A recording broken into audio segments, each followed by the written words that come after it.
il y aura la doute. Ou au moins un doute. Ouais. Voilà, Ouais. il peut dire. Mais pas Bon, du doute, parce que le doute c'est important, parce que si on a un doute dans l'église, c'est voilà, que... voilà, la doute normalement, nous oblige à discuter. Parce que le doute, normalement, ça, c'est pas C'est ça. possible dans notre vie Voilà. spirituelle. C'est ça, on doit voir qu'est-ce qui se passe. À Cana, Jésus a fait son premier miracle. Il n'avait pas l'intention de faire un miracle. Il a dit à sa mère, on n'a rien à voir avec ça, donc on reste tranquille et on n'a pas l'intention de faire ici quelque chose. Mais la Sainte Vierge, elle a eu une initiative. Elle a appelé les serviteurs de ces mariages. Elle a dit, maintenant vous faites tout ce qu'ils vous demandent. Donc on commence par l'obéissance. C'est ça que c'est intéressant. Au contraire de la fraternité et de tous ces traditionnalistes qui se disent non, il faut désobéir pour rester ferme dans la tradition. C'est pas une formule catholique, ça. La formule catholique, c'est obéir. Obéir d'abord le Christ. Bien sûr. Parce qu'au Vatican, ils sont en train de faire une nouvelle église. C'est la désobéissance à tous les papes de l'histoire. Et aussi au Christ. Mais nous, on va obéir le Christ, obéir tous les papes de l'histoire. Et on va, avec la Sainte Vierge, on va collaborer. Bonjour mes amis, j'espère que vous allez bien. Mes vacances se finissent. Je vais rentrer dès demain à Paris. Et j'ai pu voir quelques vidéos auxquelles il va falloir répondre. Le travail ne manque pas. J'ai vu hier une vidéo digne de Molière, extraordinaire. Deux personnes assises dans un salon, un religieux, entre guillemets, et un laïc. Ces deux personnes, que font-elles? Elles refont l'église, assises sur le canapé. Alors, j'ai entendu des énormités comme vous n'auriez même pas idée qu'il en soit. Le père Jacques de Saint-Joseph nous explique qu'en fait, eh bien, évidemment, comme vous le savez, par une opération exceptionnelle, du démon bien sûr, hein, eh bien, il n'y a plus d'église catholique, bien sûr, vous le savez. L'église catholique a disparu depuis maintenant presque 80 ans, je me répète assez là-dessus. Vous savez que selon les auteurs les plus sûrs, je vais citer ici évidemment Bellarmin, le cardinal Bellarmin. Je vais citer ici eh bien, le cardinal Billot. Je vais citer ici deux personnages très aimés dans ces milieux-là, Monseigneur de Ségur, ainsi que eh bien, Monseigneur Gaume, qui nous explique dans des traités qu'ils ont faits, eh bien que l'Église ne peut pas vivre sans pape. Eh oui, car, comme dit Monseigneur Gaume, l'Église sans pape, c'est comme un corps sans tête. Voilà. Donc vous avez bien compris, mes amis, notre Seigneur a mis un principe visible qui nous permet de savoir où est la véritable Église. Et ce principe visible, eh bien, c'est le pape. Voilà, clair, net et précis. Donc, Monsieur Jacques de Saint-Joseph, de son état là, religieux, lui qui ne vit pas en communauté alors qu'il est religieux, lui qui ne rend compte à personne, lui qui devrait normalement vivre comme moi j'ai vécu en tant que quand j'étais religieux, hein, c'est-à-dire avec un supérieur en particulier, rendre des comptes au supérieur, demander des permissions, obéissance, hein, les vœux de pauvreté, chasteté, obéissance. Mais c'est facile d'être religieux comme lui quand on n'en fait qu'à sa tête. Évidemment, il n'obéit à rien et à personne à part à lui-même, c'est tout. Voilà, voilà son état. Je sais que ce religieux a été dans le diocèse de Toulon, à l'époque où moi j'y étais. Alors, en dehors des inepties, mais d'une taille, encore une fois, digne de Molière, concernant la restauration de la papauté par ces deux messieurs assis dans leur canapé. Monsieur le père Jacques de Saint-Joseph nous explique donc que l'Église catholique n'existe plus, nous explique donc qu'il n'y a que des modernistes partout. Voilà, donc il faudrait d'abord qu'on m'explique comment ces deux messieurs-là, ce prêtre religieux sans communauté, est-il exclostré? A-t-il été... Je ne sais même pas quel est son statut à ce religieux. Dans l'Église, il y a un code de droit canon, ne lui en déplaise. Dans l'Église, il y a des normes. L'Église, une, sainte, catholique et apostolique, il n'y en a pas d'autres. Et il y a un code de droit canon qui avait été accepté, faut-il le rappeler ici, par Monseigneur Lefebvre, dans son protocole d'accord signé par lui du 5 mai 1988. Eh bien, ce religieux qui vit, qui n'obéit qu'à lui-même, extraordinaire, il ne devrait même plus être religieux. Je veux dire, il n'est plus religieux, il n'obéit à personne.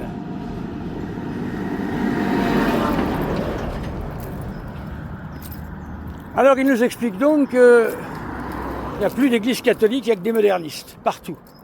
Donc nous avons été ensemble au même moment et au même endroit. Et il se serait présenté auprès de moi, j'étais curé de paroisse, et j'étais en même temps responsable d'œuvres de jeunesse. Je commençais à 4 heures le matin, je finissais à 21 heures le soir. Et quand je suis rentré dans mon diocèse à Paris, j'ai mis 3 ans pour récupérer, pour vous dire le travail qu'il y avait. Parce que, comme l'a dit notre Seigneur, il y a beaucoup de... Les ouvriers sont peu nombreux et la moisson est abondante. Voilà.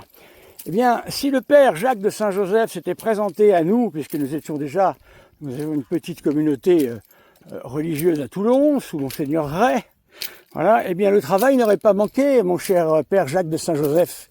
Vous auriez pu dire la messe de Saint-Pie V tous les jours, vous auriez pu venir au patronage, voir ce que c'est que la difficulté des œuvres d'enfance, quand il faut être présent auprès d'enfants depuis le matin 8 heures jusqu'à très tard. Vous auriez pu nous aider au collège hors contrat que nous avons fondé avec le père Blin, deuxième prêtre. Vous auriez pu nous aider sur la paroisse, dans des œuvres de miséricorde, en allant visiter les malades, en visitant les pauvres. Il y en avait dans la maison de retraite en particulier. Il y avait du travail, je puis vous le dire. Vous auriez même pu établir un groupe de rosaires. Voilà. Eh bien non, c'est tellement plus facile de venir dire qu'il n'y a que des modernistes. Alors, si moi je suis un moderniste, il va falloir que le père Jacques de Saint-Joseph m'explique en quoi je suis moderniste. Parce que pour le moment, je n'ai aucune réponse. La seule réponse que j'ai obtenue à cette question, c'est de prêtres de la fraternité Saint-Pédis qui m'ont dit « Vous êtes moderniste parce que vous dites, comme ils disent, la messe moderne. » Je suis navré, mais bien cher père, chers abbés, le modernisme, c'est pas ça. Alors je vous renvoie aux définitions du modernisme du pape Saint-Pédis pour pouvoir discuter. Mais vous, par contre, vous l'êtes moderniste, car je renvoie tout le monde au 3e numéro du Sermon antimoderniste, qui nous rappelle bien que celui qui ne croit pas qu'il y a un pape à Rome, gouvernant, eh bien, celui-là est moderniste. Voilà. Alors, pour vous dire que ce père Jacques de Saint-Joseph qui crie après qui veut l'entendre au modernisme, nous raconte n'importe quoi. Parce que je peux vous dire que le diocèse de Toulon, que j'ai bien connu, était tout sauf moderniste. Je peux vous dire qu'il y avait des communautés, même de sa langue, même de langue espagnole, tout à fait catholiques, sans aucun problème. Voilà, donc il faut rappeler ça au père Jacques de Saint-Joseph, mais c'est peut-être plus facile de refaire l'église assis sur un canapé, évidemment, que venir aider les confrères lorsqu'il y a un travail tellement important que l'on ne s'en sort pas. Parce que je peux vous dire que dans le diocèse de Fréjus-Toulon, eh bien, à la fin, on avait tellement d'enfants présents que j'ai demandé de l'aide, et l'aide, il n'y en avait pas. Voilà, tellement il y avait de travail. Alors, encore une fois, le père Jacques de Saint-Joseph se serait présenté à nous. Croyez bien qu'il aurait été pourvu de ministères, et de ministères traditionnels, comme il aime à dire. Voilà, c'est-à-dire qu'il aurait pu dire la messe de Saint-Pie V, car nous étions biformistes à l'époque, je suis toujours d'ailleurs, le père Blin célébrait surtout les messes Paul VI, et moi je célébrais surtout les messes Saint-Pie V. Voilà. Mais croyez bien que s'il avait pu m'aider, c'eût été très utile, car moi j'étais responsable de toutes les œuvres, c'est-à-dire un gros patronage. Nous avions quand même une centaine d'inscrits, voyez-vous, un gros patronage qui fonctionnait bien, toutes les colos, un collège hors contrat, le seul de la région qui tient encore et qui est très très solide, hein, parce que c'est le seul à avoir tenu, et une école primaire hors contrat. Voilà. Donc le père Jacques de Saint-Joseph, voyez-vous, aurait été accueilli les bras ouverts, les bras ouverts.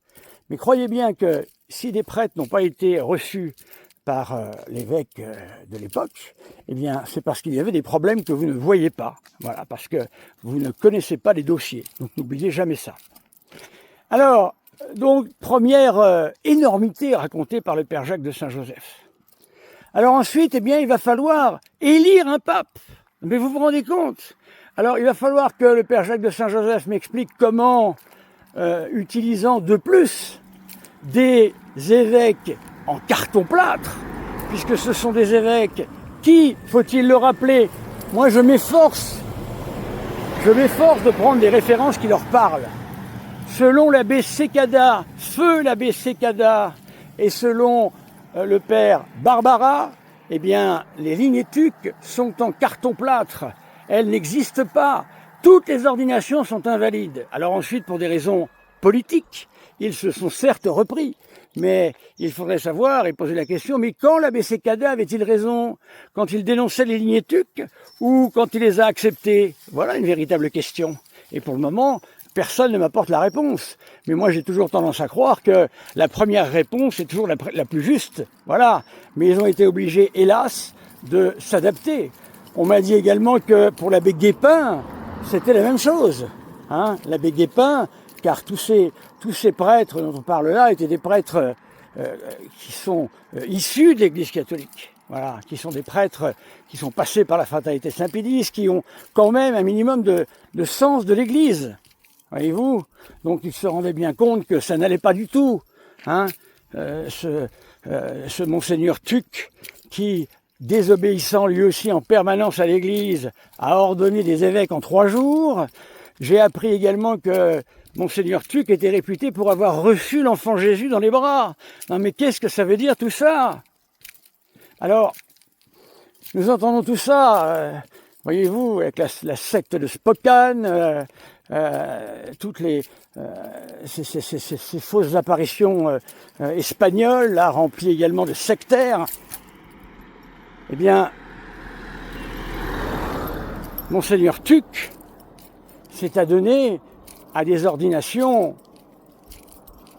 effroyables, des ordinations sacrilèges, ordonnant même, pour simonie, contre de l'argent, eh bien, des prêtres, des évêques qui étaient de l'église vieille catholique. Voilà. Hein, donc des hérétiques, des schismatiques, etc. Sans aucun problème. Faut-il rappeler qu'à Toulon, eh bien, monseigneur Tuc, qui a célébré avec monseigneur Barthes la messe de Paul VI, qu'il a même concélébrée, eh bien, a bien stipulé, je crois que c'était au père Guérard des Lauriers, qu'il avait disputé d'avoir osé célébrer la fausse messe, vous vous rendez compte, c'est dramatique, bien sûr. Eh bien, il avait répondu qu'il avait simulé. Voilà. Donc, faut-il rappeler ici que monseigneur Tuc, si l'Église n'était pas miséricordieuse, aurait dû être depuis très longtemps, excommunié et réduit à l'état laïque. Voilà. Donc, je puis vous dire que l'ordination, toutes ces ordinations sont parfaitement invalides. Voilà, car il n'avait plus son esprit. J'ai eu assez de témoignages qu'il faudrait recueillir de manière officielle pour le dire, hein, témoignages de gens très sûrs. Voilà. Et encore une fois, moi je m'appuie sur l'abbé Sécada, je m'appuie sur le père Barbara, hein, qui ont tous témoigné, hein, de l'inanité de ces ordinations. Alors donc, le père Jacques de Saint-Joseph, assis sur son fauteuil, avec ce laïc à côté, vont rebâtir l'Église, voyez-vous, pas moins que ça. Notre Seigneur Jésus-Christ doit l'entendre d'en haut. Voilà, je ne sais pas comment notre Seigneur Jésus-Christ accepte de tels propos sans immédiatement nous envoyer des fléaux de toute importance, voilà. Donc ce monsieur ce monsieur et ce père vont donc constituer, je ne sais comment, une élection d'un pape, voilà, avec des évêques en carton-plâtre. Un monseigneur Roy, je crois, qui est autant évêque que moi danseur à l'Opéra de Paris, vous l'imaginez, voilà. Donc ce monsieur n'est en rien un évêque, voilà. Donc il faut bien comprendre cela, car toutes les ordinations turques sont nulles et non avenues, c'est une évidence. Eh bien, ils veulent élire un pape, pas moins que ça. Alors, vous vous rendez compte à quel niveau nous en sommes rendus. Alors, j'aurai l'occasion de faire une découpe complète de cette vidéo. Là aussi, j'ai du pain sur la planche, mais pour montrer la folie de ces gens, et qui vont entraîner derrière eux des âmes à la damnation. Bien sûr, des âmes à la damnation. Qui dirige l'Église catholique? Qui dirige l'Église catholique? Le Père Jacques de Saint-Joseph ou notre Seigneur Jésus-Christ? Qui? J'aimerais savoir. Bien moi, j'ai la faiblesse de croire, c'est une formule évidemment, que c'est notre Seigneur Jésus-Christ, car c'est la foi catholique qui nous l'enseigne. Voilà. Mais pour le Père Jacques de Saint-Joseph, notre Seigneur Jésus-Christ nous a menti, bien sûr, car il nous avait promis, eh bien, qu'il y aurait toujours un pape. Il nous a promis que les portes de l'Église ne prévaudront jamais, mais pas du tout. Satan a parfaitement gagné son pari et a détruit l'Église du Seigneur. Selon le Père Jacques de Saint-Joseph, encore une fois, il conduit les âmes au désespoir. On passe généralement de l'Église catholique à la fraternité Saint-Pédis, au sédévacantisme, et ensuite, eh bien, on perd la foi, et on avait déjà perdu la foi dans le sédévacantisme, mais on finit, eh bien, dans l'athéisme le plus complet. Voilà. Donc vous voyez mes amis, hein, j'aurai le temps de répondre à cette vidéo, mais grotesque. Comment j'aurais pu imaginer un jour entendre quelque chose comme ça de gens qui ont encore leur raison? Mais vraiment, voilà. Donc mes amis, je vous invite surtout à prier pour ce Père Jacques de Saint-Joseph, qui est le suppôt de Satan. Voilà, il est le suppôt de Satan, le sait-il, ne le sait-il pas, j'en sais rien. Le démon fait bien ses œuvres avec lui, et le démon a évidemment tout intérêt à faire croire ces thèses abominables que notre Seigneur nous aurait menti. C'est digne du film de Scorsese, les théories du Père Jacques de Saint-Joseph.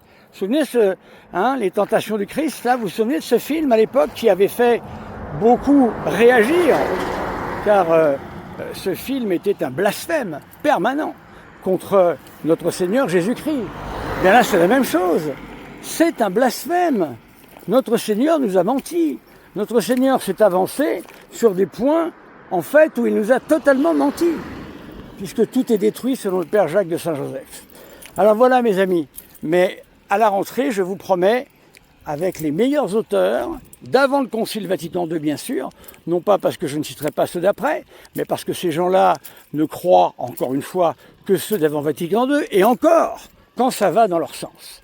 Alors priez pour ce prêtre qui conduit malheureusement beaucoup d'âmes en enfer, et ces laïcs également qui s'adjoignent avec ces prêtres qui sont très heureux d'avoir obéi à personne. Parce qu'évidemment, moi j'ai été religieux et je sais ce que c'est que l'obéissance et j'en connais le prix. C'est beaucoup plus difficile d'obéir loyalement que de jouer les faiseurs de papes. Merci mes amis.